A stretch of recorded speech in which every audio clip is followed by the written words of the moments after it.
eu sou a professora Mariana Moreira Neves e eu vou estar aqui com vocês esses dias aí para a gente falar sobre ética profissional. Para a gente começar a falar de ética profissional, eu vou, primeiro de tudo, explicar para vocês algumas coisas que as pessoas confundem aí quando a gente trata desse tema. O que acontece? Existe o Código de Ética da OAB e existe o Estatuto do Advogado. Então, são duas legislações diferentes, vamos dizer assim. E a gente precisa estar atento às duas, tá? Não adianta só estudar o Código e não adianta só estudar o Estatuto. Em algumas partes eles são bem parecidos, a gente não precisa saber exatamente o que cada um deles fala, mas a gente precisa entender o que os dois propõem para o advogado, como que os dois regulam a conduta do advogado, o que o advogado tem que fazer, como que ele deve se portar, como que ele deve agir, não só quanto ao cliente, mas quanto à sociedade inteira e aos outros profissionais da mesma área, tá? Agora, a gente tem o código novo, né, que saiu ali em 2015, e o estatuto, ele também foi regulamentado aí por outras leis novas que mudaram um pouquinho. Então, se você tem um material um pouco desatualizado, é bom você pegar todo esse conteúdo novo aí através da internet, o site do Planalto também dá para você encontrar o estatuto atualizado. Mas não deixe de atualizar teu material para você conseguir estudar de maneira correta, tá bom? Eu vou trazer todas as atualizações aqui para vocês, para a gente conseguir fazer uma prova legal e não errar, por mais que a gente tenha coisa nova aqui, tá bom? Então vamos lá. Quando a gente fala de ética, a gente vai falar não só da profissão, mas em todas as áreas da vida, né? A gente sabe que agir de modo ético é agir de maneira, né, a ser honesto, ser sincero, de acordo com a verdade. Então, a gente precisa aprender o que é a ética voltada para o advogado. Como é que começou essa história da ética? Para isso, a gente precisa voltar um pouquinho na história e saber como é que começou a advocacia aqui no Brasil.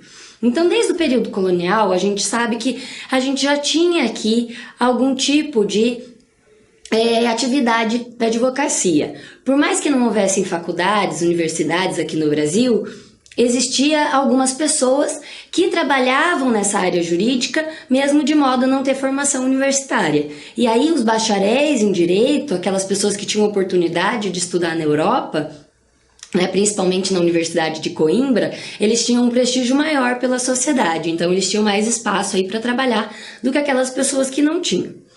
Mas em 1827 foi o início aqui das faculdades, das universidades no Brasil. As primeiras ali foram então em São Paulo e Salvador, e aí a gente pôde então ter um pouco mais, né, um pouco maior o número das pessoas que realmente eram formadas em direito, bacharéis em direito, para exercer a advocacia com um pouco mais de profissionalidade.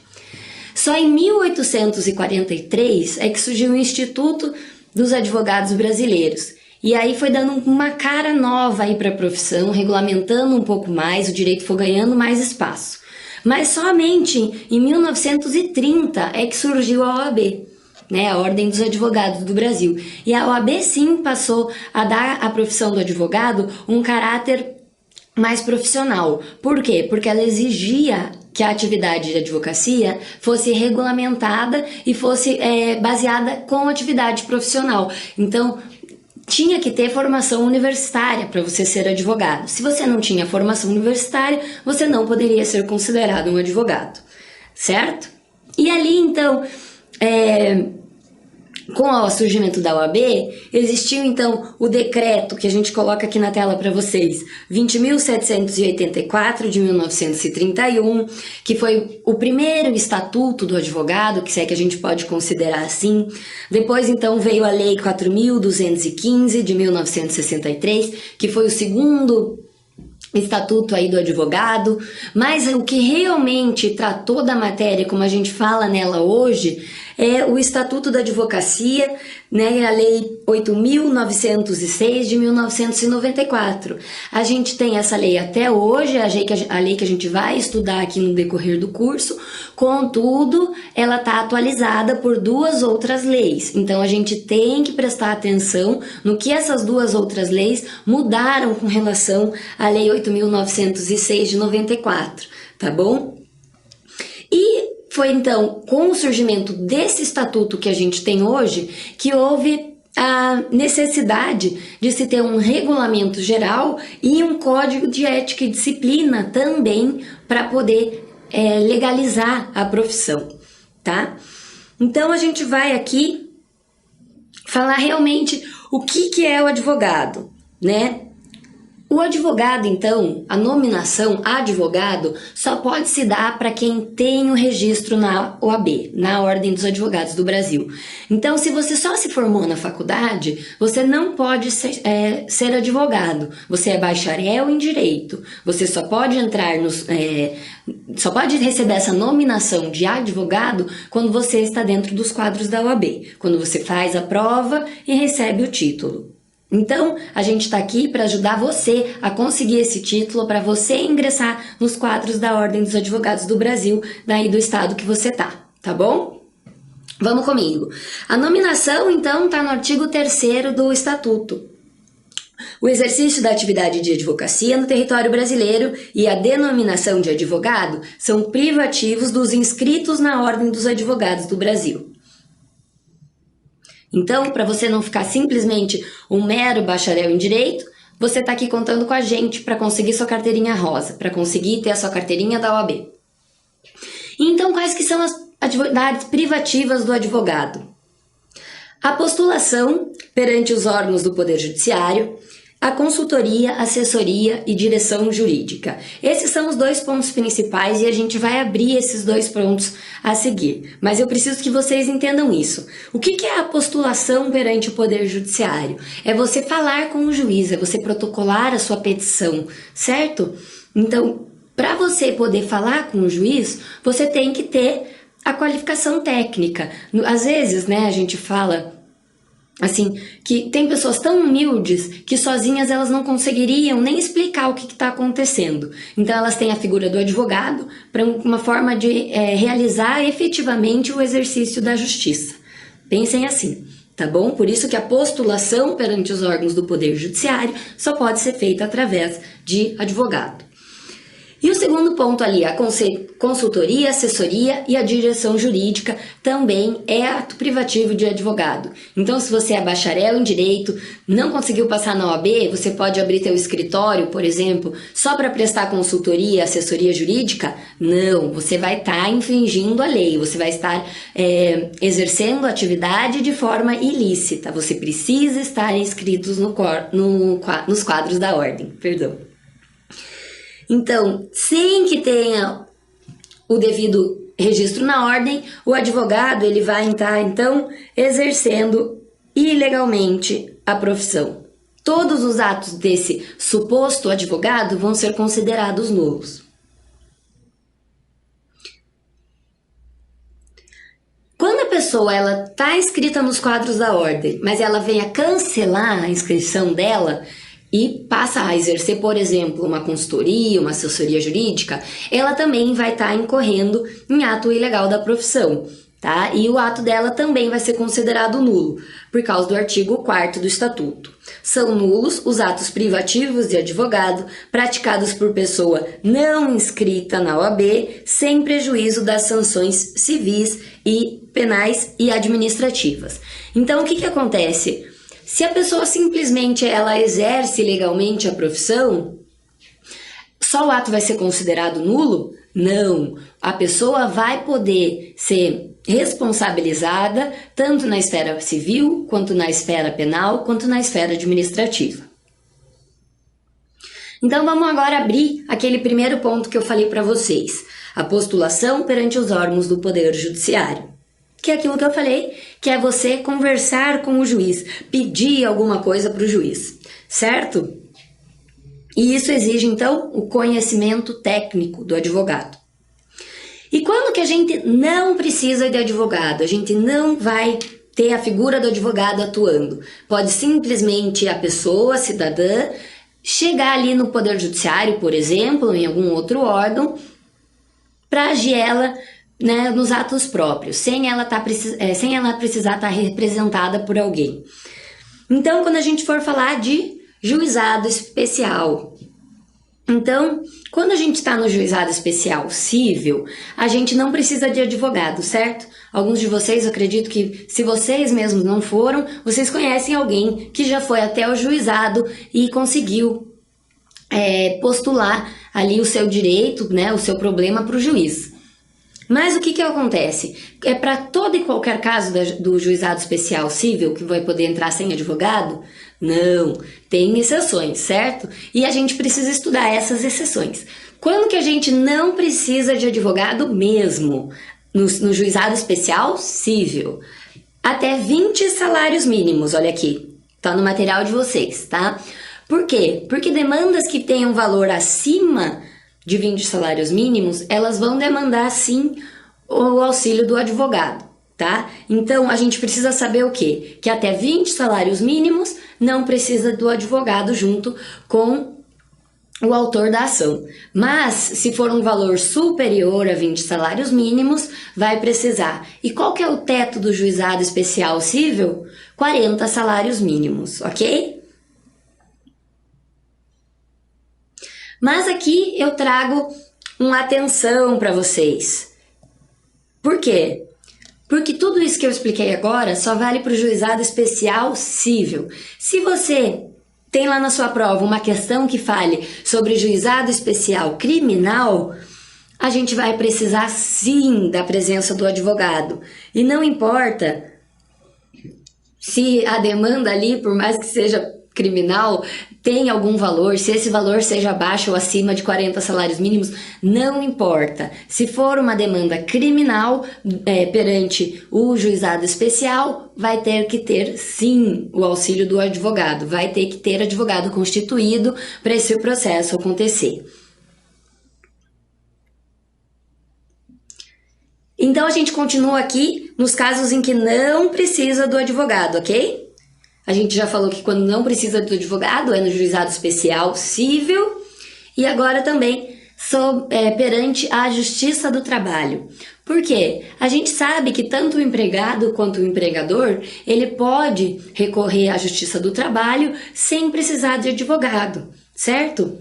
Óbvio que é muito melhor quando a pessoa tem o auxílio jurídico para ela estar melhor assistida, mas ela não precisa ter advogado para recorrer à Justiça do Trabalho, tá bom? Então lembrem isso, juizado especial civil e justiça do trabalho. Para impetração de habeas corpus, gente, o que é o habeas corpus? É aquele remédio constitucional que garante o direito de ir e vir, certo? Então, o habeas corpus ele está previsto no artigo 5º da Constituição, aqui nesse inciso. E o que a gente tem que gravar? Que o habeas corpus não precisa ter um advogado para impetrá-lo. Eu tinha um professor na faculdade que ensinou e eu consegui gravar bem isso, porque ele falava que você pode impetrar um habeas corpus até escrevendo num papel de pão. Então, se ele não tem forma, ele não precisa estar num papel bonito, ele pode ser impetrado a qualquer momento por qualquer pessoa, tá bom? Grava essa dica aí para você lembrar mais fácil também. E a gente não vai precisar de advogado quando for postular perante um juiz de paz. O que é o juiz de paz? É o juiz que faz o casamento civil. Então, para você fazer algum pedido, para você comunicar-se com um juiz de paz, você não vai precisar de um advogado. Ok? Agora, ainda a gente falando, né, de quando a gente não precisa da presença do advogado, a gente vai ter então os processos administrativos e disciplinares. O que é isso? Para todo processo administrativo ou disciplinar, a gente vai precisar de advogado? Antigamente, quando existia a súmula 343 do STJ, precisava sim ter advogado para tá ali dentro de uma demanda administrativa.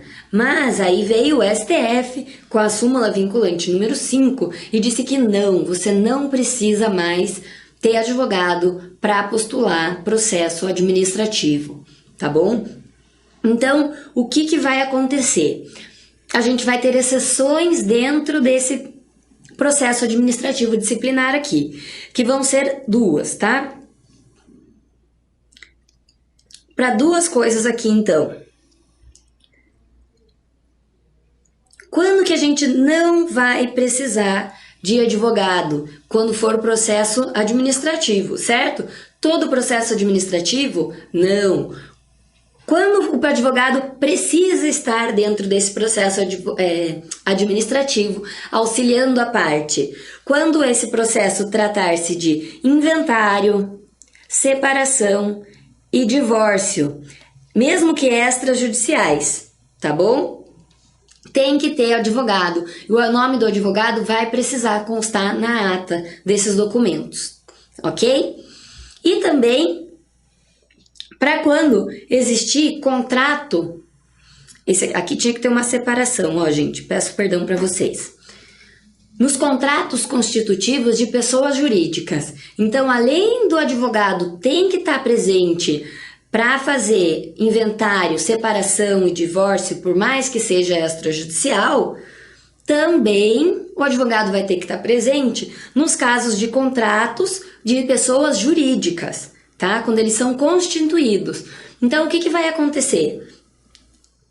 Tem que também ter o visto do advogado nesse tipo de contrato de formação de pessoa jurídica. Mas a gente tem que pensar o seguinte: será que para microempresa, empresa individual, empresa de pequeno porte, também vai ter que ter advogado para fazer esse contrato dessa empresa? Sim ou não?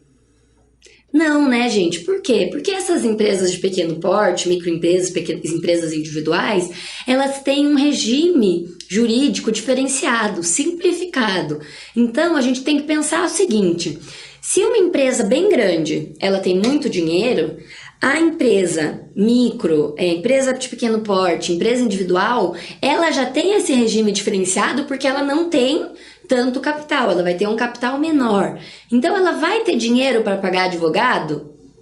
Na prática, pode ser até que ela seja, mas aqui no nosso macete, a gente vai dizer que ela não vai ter dinheiro para pagar o advogado. Então, ela não vai precisar constituir advogado, tá, para fazer os contratos constitutivos.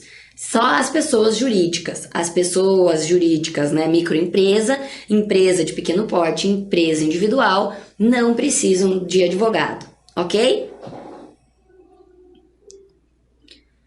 Então, aqui a gente vai para o segundo ponto: consultoria, assessoria e direção jurídica. Por mais que a pessoa seja bacharel em direito, ela não pode exercer atos privativos de advogado. E a consultoria, a assessoria e a direção jurídica são, sim, atos privativos de advogado.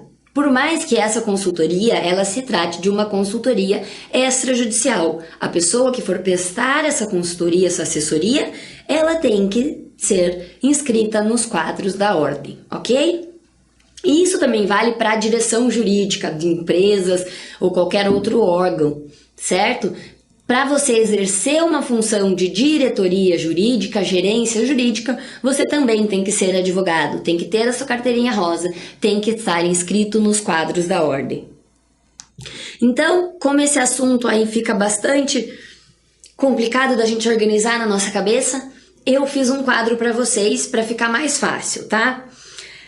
Eu divido aqui nesse quadro: atividade privativa de advogado e atividade que dispensam o advogado, tá? Quando então que a gente vai ter atividade privativa de advogado, que tem que ter o advogado junto com a parte? Para postular perante o Poder Judiciário, de modo geral, para fazer consultoria, assessoria e direção jurídica, para confecção de inventários, separação e divórcios extrajudiciais, contratos constitutivos de pessoas jurídicas, ok?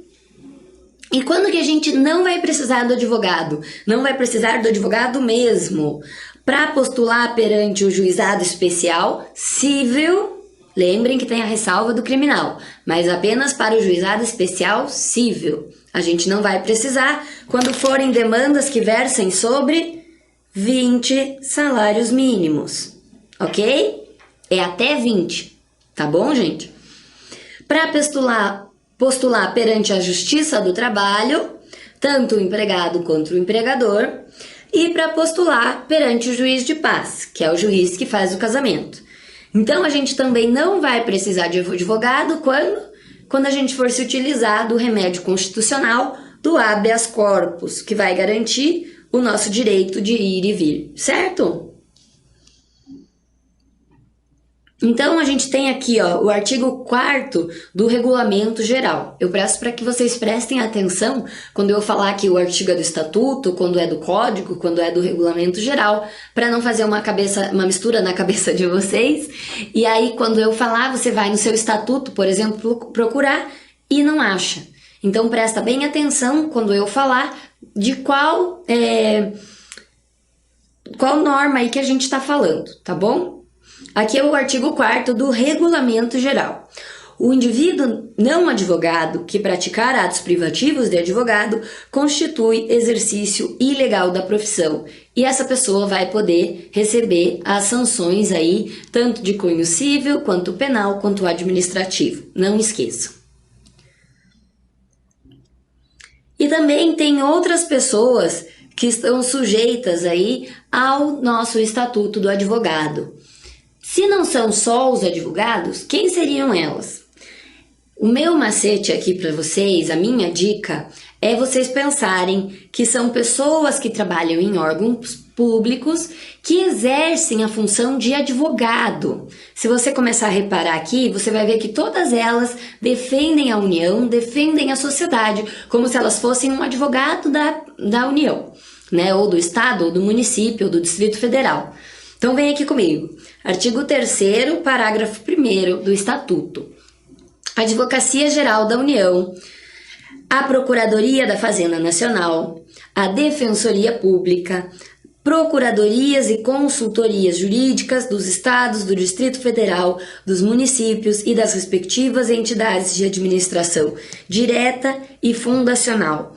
Vocês conseguem ver que todas essas profissões aqui, elas têm ali dentro delas algum caráter jurídico, algum caráter de advogado mesmo para defender alguma coisa? Tem, né? Então a gente vai também fazer com que elas sigam o nosso Estatuto da Advocacia. E agora então a gente vai falar aqui do estagiário, gente. O estagiário, ele também está regulamentado ali pelo nosso Estatuto.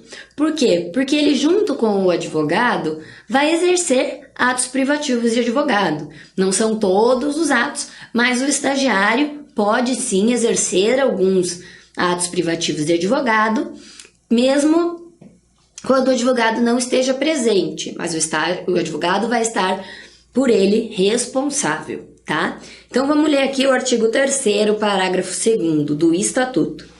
Todos os atos lícitos ao estagiário deverão ser acompanhados do advogado responsável, sob pena de gerar nulidade. Essa parte do estagiário é uma parte que a OAB cobra bastante. Toda a prova tem uma questão sobre o estagiário e é importante que você esteja atento aí e dê uma lida no artigo 9º do Estatuto também, que vai falar sobre o estagiário, tá? Então, o que a gente tem que entender aqui? Que o estagiário, ele nunca vai poder estar sozinho, desacompanhado, por mais que seja ali uma figura, né, do advogado, que o advogado, por exemplo, fique dentro do escritório e o estagiário saia na rua fazer alguma coisa, ele ainda está acompanhado do advogado por causa da supervisão do advogado, certo? Então esse advogado vai ter que estar sempre supervisionando esse estagiário. E todos os atos do estagiário, de quem que vai ser a responsabilidade? Do advogado por ele responsável, tá? Então, o que o estagiário pode fazer sozinho, gente? Vou tomar uma água aqui, senão vou ficar sem voz. Então, o estagiário, Ele pode fazer sozinho o quê? Retirar e devolver os autos em cartório, assinando a respectiva carga. Então, o estagiário também pode começar a fazer sua assinatura aí, que ele vai precisar usar, não só como advogado, mas também como estagiário, certo? Ele vai poder obter junto aos inscrivãs e chefes de secretarias certidões de peças ou autos de processo em curso ou findo. Tudo isso daqui que a gente falou agora nesse slide, a gente sabe que trata-se de processo físico, né? Hoje em dia a gente já tem o processo judicial eletrônico e a gente não usa muito o processo físico. Mas pode ser que vocês vão trabalhar aí, tanto né, como estagiário ou como advogado no futuro, com o processo físico, algum processo que ainda está em andamento e começou há muito tempo atrás, algum processo que já acabou e você vai precisar revisá-lo, vai precisar de alguma informação que está dentro desse processo, que vão estar nos autos físicos. Por isso que é importante a gente estudar isso, e não simplesmente esquecer que um dia existiram autos físicos, só porque hoje a gente trata do processo judicial eletrônico.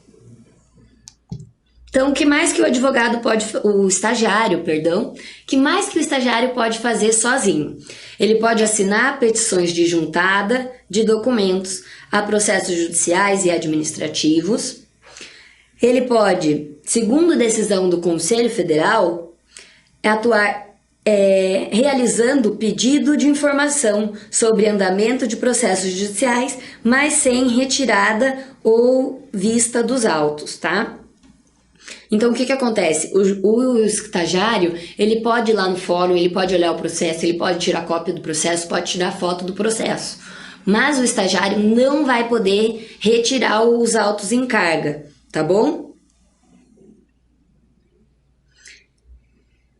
Então, agora parando de falar do estagiário, que eu deixo para vocês darem uma revisada aí no Estatuto em casa, não esquecer do artigo 9º e do artigo 36, a gente vai partir então para a atividade advocatícia. Qual que é a natureza da atividade advocatícia? Vocês já pararam para pensar nisso? Qual que é a natureza jurídica da atividade advocatícia? Pois é um pouco complicada essa questão, ela é um tanto quanto delicada e vocês têm que tomar bastante cuidado aí para não confundir. A atividade do advogado, ela tem caráter público, ela não é uma atividade pública. Ficou feio aqui meu risco, mas é para vocês entenderem, ó. É caráter público e não atividade pública, tá bom? Por que a gente fala isso? Porque o advogado, ele vai ter esse caráter público porque a figura dele é indispensável para a administração da justiça. Então você precisa ter o advogado para conseguir oferecer a toda a população justiça, para conseguir oferecer para a população acesso à justiça, certo? Então vai trazer assim na prova de vocês, tentando confundir vocês. Esse é o artigo aqui, artigo 2º do Estatuto. O advogado é indispensável à administração da justiça. Parágrafo 1º. No seu ministério privado, o advogado presta serviço público e exerce função social. Então, o que vocês têm que saber? O serviço de ter acesso à justiça, de lidar com a justiça, de lutar pela justiça, é um serviço de caráter público, ok? Mas não é um serviço público. Por que ele é considerado aqui nesse artigo ali, então, um serviço público? Por causa desta função social, porque a justiça, ela tem que atingir a sociedade de um modo geral, ela não pode visar apenas interesses privados, certo? E no parágrafo 2º aqui, então, do artigo 2º do Estatuto. No processo judicial, o advogado contribui na postulação de decisão favorável ao seu constituinte, ao convencimento do julgador, e os seus atos constituem munus público. O que é munus público? Isso aqui, se cair alguma questão sobre a natureza da advocacia na sua prova, com certeza vai aparecer essa expressão, munus público. O que é munus público? É um encargo público, que tem tudo a ver com isso que eu acabei de falar para vocês, de que a justiça ela tem que ser feita para a sociedade e não para simplesmente privilegiar alguma parte dela. Então, se é um munus público, é um encargo público, uma obrigação pública de se fazer o que é justo e não de se pleitear coisas apenas para proteger uma parte em detrimento do resto da sociedade. Então eu trouxe essa frase aqui para vocês para ficar bem esclarecido. O advogado possui um verdadeiro munus público, leia-se um encargo a que não se pode fugir, exatamente por conta das circunstâncias e do interesse social envolvidos em sua atividade. Então a gente vai dar uma pausa aqui e a gente volta no próximo vídeo falando sobre as características da profissão.